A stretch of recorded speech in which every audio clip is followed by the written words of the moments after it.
Ganito kadami ang lumahok sa Bike for Sara, ang PCC Solidarity and Resilience for a Healthier Future Fun Ride 2024. Maaga pa lamang noong linggo ay nagtipon na sa Parklinks, Barangay Rosario ang halos 500 siklista. Sabay-sabay na umikot sa ilang kalsada sa Pasig. Nabatid na punong abala sa aktibidad si Atty. Tantan Ambrosio.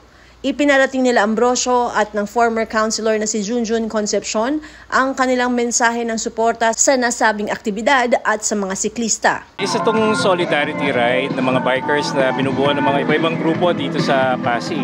At sila ay muling nagtipon-tipon kasi before nagkaroon na rin kami ng mga solidarity rides, more than 2 na. So hopefully sa gantong mga klaseng pagtitipon-tipon, may hikayat yung mga ibang mga leaders natin, yung iba nating mga grupo at ibang samahan na magtipon-tipon din. Para saan? Para sa ating promoting yung mga health. Dahil alam natin na pag ang kalusugan ay mabuti sa bawat isa, mas maganda ang pupuntahan ng ating komunidad. Nami siguro ng mga Pasigueño yung ganitong event. That's why madami, no? Madami. Actually, hindi pa to well-informed.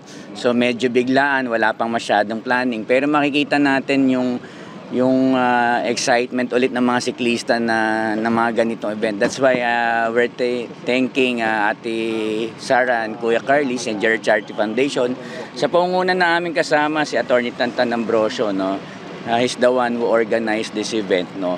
And I would like to thank also our kabako, mga Convento boys, no? Na nandito, ang dami, no? Ang dami nila. They're supporting this event. So we're very thankful. Siguro yung second, mas paghahandaan namin, no? So thank you din sa Parklinks for allowing us to use this venue. Siguro estimate ko about 500 plus or 600. No? Hindi pa ano yan, talagang biglaan. So baka may mga nag-aabang pa eh.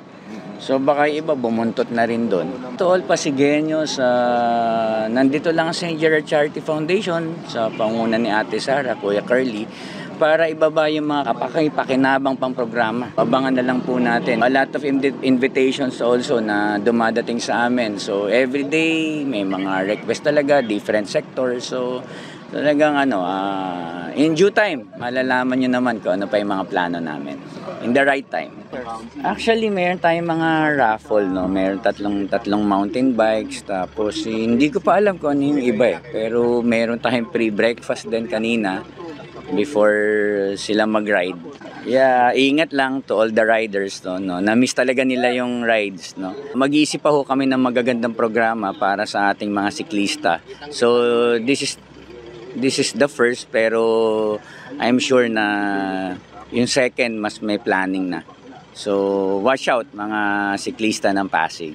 Matapos ang pag-ikot ay bumalik sa Parklinks kung saan nagkaroon ng maikling programa ang mga bikers. May mga nanalo ng bike pedal, bike helmet, bisikleta at iba pa sa isinagawang raffle. Masayang ibinahagi nila Atty. Ian Sia at Sara Diskaya na naging matagumpay ang kanilang kauna-unahang bike ride activity. Nako, nakakatuwa.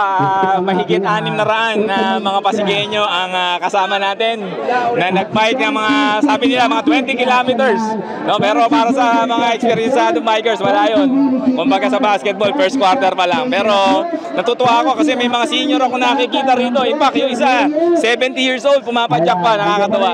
At syempre, pasalamat tayo kay Ate Sara, kay Kuya Carly na sinuportahan itong sinusulong natin ang programang pangkalusugan para sa mga Pasigueño. Nagulat nga ako, nakakatuwa. Kasi nga nakita ni Ate Sara na yung suporta ng mga taga-Pasig na bikers, buong buo. Kaya sabi niya, mukhang kailangan ituloy. Abangan nyo, marami pa tayong mga activities. Hindi lang sa bike. Hindi ko, medyo dapat tutukan din. Kasi di ba, alam nyo naman na St. Gerard, nabibigay tayo ng gamot. Di ba, para sa mga may sakit. Naisip namin, bakit hintayin natin magkasakit ng mga Pasigueño bago natin ito magtutulungan. Ngayon pa lang, di ba, hikayatin na natin sila na sumama sa sports. Nasa ganun, hindi na tayo darating sa punto na magkakasakit tayo. Napakasarap na tumanda na malusog. Di ba? So, yan ang ating pangarap para sa mga taga-Pasig. Mga senior natin na malalakas, malulusog, at talaga namang kakapakipakinabang pa rin sa kanilang senior years. Meron tayong pagkain, tubig para sa mga nag-participate.